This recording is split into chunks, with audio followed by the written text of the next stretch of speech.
नमस्कार मित्रांनो, लग्नानंतर होईलच प्रेम मालिकेच्या पुढील भागात आपल्याला पाहायला मिळणार आहे की काव्या आता पार्थसाठी साबुदाणा खिचडी बनवून ऑफिसला घेऊन आलेली असते. तर पार्थ ती खिचडी न खाता काव्याला सांगू लागतो की मला आवडत नाही आणि तिथे उभा असलेला पिऊनला म्हणतो की तुमचा उपवास आहे ना, मग ही खिचडी तुम्ही खा. तर आता पार्थ काव्यासमोर तो डबा पिऊनला खायला देतो. त्यामुळे आता काव्याला खूपच वाईट वाटतं. आजपर्यंत मी एवढं कोणासाठीही केलेलं नाही आहे आणि पार्थसाठी केलं आहे, पण त्यांना आता त्याची जराही किंमत नाही आहे. त्या डिवोर्सवरून एवढे काय रागवलेत हे माझ्यावर, मला माफ करायला तयारच नाही आहे. तेच दुसरीकडे नंदिनी आणि जीवाचे सुद्धा असेच हाल असतात.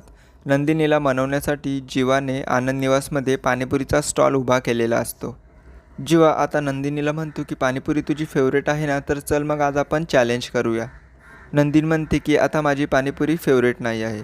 काही माझ्या आवडत्या गोष्टी आता मला सोडूनच द्यायला पाहिजे.